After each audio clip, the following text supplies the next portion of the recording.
All right. Good morning, everyone. First of all, thanks to Mia, Kevin, for hosting this very nice event, and thanks to Sarah and Tim for very, very interesting discussion. And I think I also concur to most of the conclusions. So the subject today, as you see, is how is the impact from the regulation. So I have many colleagues in VesselsValue, so I'll do a brief intro to who ViaMar is. Some of you know us, some of you don't. So my colleagues at VV has before talked a lot about the technical equations of CII and EEXI. And I will, from a market shipping research point of view, try and say, so how is that really impacting in terms of fuel, in terms of slow speeding? How is the relationship between the utilization and the rates going forward?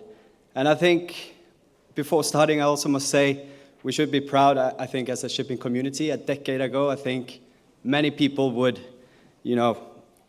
shipping, we wouldn't know where to go, in what direction, and now other industries are looking to us as we are implementing real regulations. So we are now part of VesselsValue. We are based in Oslo. ViaMar, we are a small consultancy analyst house. So as you can see also from the slide, we do consultancy, quarterly presentations, and our core focus is 4-year forecasting on earnings and asset ship prices for 4 major segments: tankers, dry bulk, containers, and LPG and petchem. Right, so I will do a brief introduction to the energy efficiencies, then the implications and the opportunities, because I think there are a lot of opportunities. There are definitely implications when you start something new. There will be a lot of guinea pigs, but I see a lot of opportunities in shipping across all the segments. So that will be both on a commercial and an operational impact. So I think if you look at the timeline, EEDI started, with the 10% reductions in the efficiency of the ships, and I think, since 2013 and all the new builds, they have become more and more efficient. You have the phase 2 and the phase 3, and now finally also moving on to the real stuff, which is the CO2. So in 2030, the main ambition from IMO is a 40% reduction towards 2008 levels. And then in 2050, you have the 70% reduction in terms of CO2. And how to get there for shipping is really difficult. Also, as Tim and the other mentioned, with methanol, with ammonia, we're not there yet. So it will be a transitional phase where you will have to do a lot of operational and commercial measures in order to reduce your emissions. So let me see. Right. So I wanted to, touch base on first the CII, which is here. So that comes in the bands from A to E, as you know. If you're from C to E, you have to improve it. We will start to see from 2024 the collections of data. So it's only then we can see the real impact. But I think, talking to stakeholders, there's no doubt that slow steaming and especially energy-saving devices are the 2 core means to comply. So covering the 4 segments that I mentioned, we have just selected 4 different vessel types in this presentation. So doing the VLGC for the LPG, a post-Panamax container ship, a VLCC, and then a Cape-size dry bulk carrier.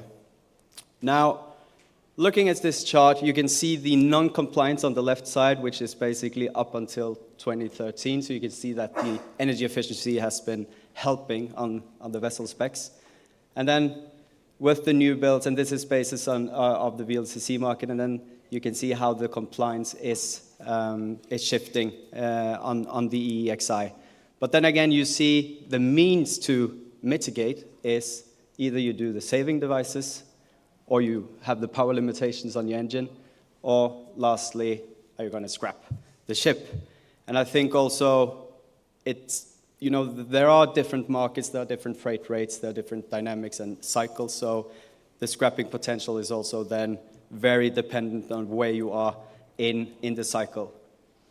So most of you know this, so of course on the saving devices you have the propeller rudder systems, you can do retrofits. Most of these are maybe, from an economical point of view, maybe more probable to happen from the new building side, but there are very many means to mitigate, also like anti-fouling, and implications are also shore power, for example. If you're in Germany, where's your shore power coming from? Is it natural gas? Is it coal, right? Or is it wind? So it's really, there are also these means, but then in the end of the day, it's the well to wake, which is really important to keep in mind. I think alternative fuels, there are a few now, with LPG, with ethane, and also, of course, with LNG, that is making sense. But that can also be for individual segments and not be, of course, deployed across the fleet. When it comes to CII and voyage implications, many people have told me that instead of anchoring, it would make much more sense to slow steam. So also with the distance, traveled in order to have a very good CII.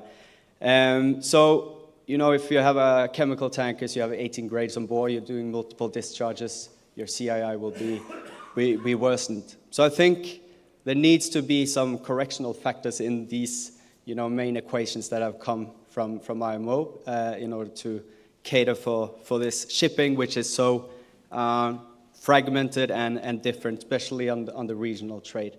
And you have, multiple discharges, multiple cargoes, and also the contractual obligations, of course.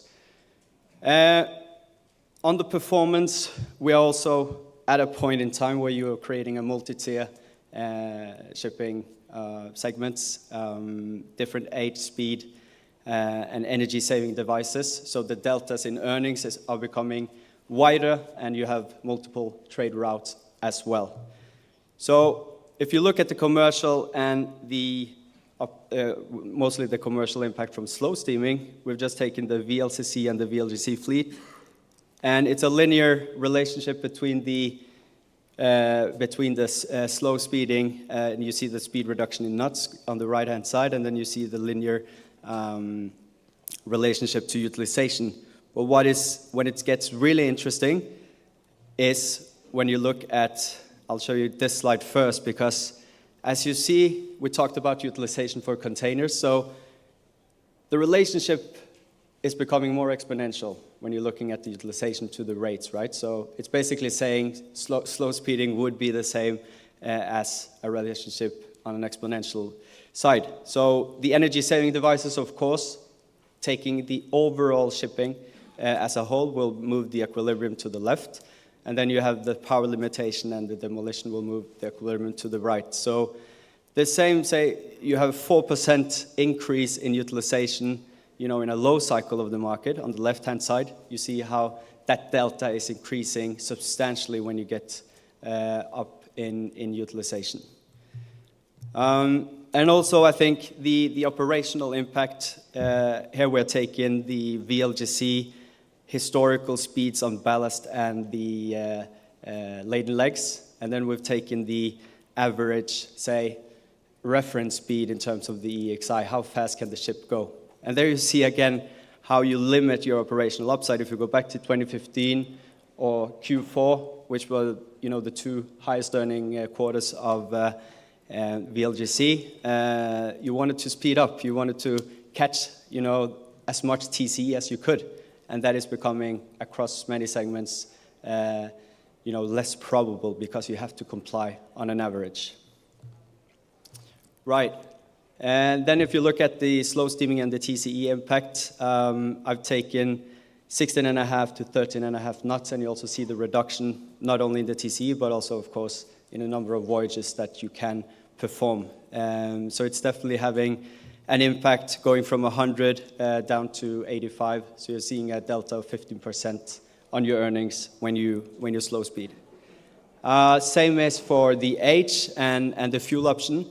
Here I've taken a VLGC as well. You see a 2009 built, 16 built, and a newer vessel.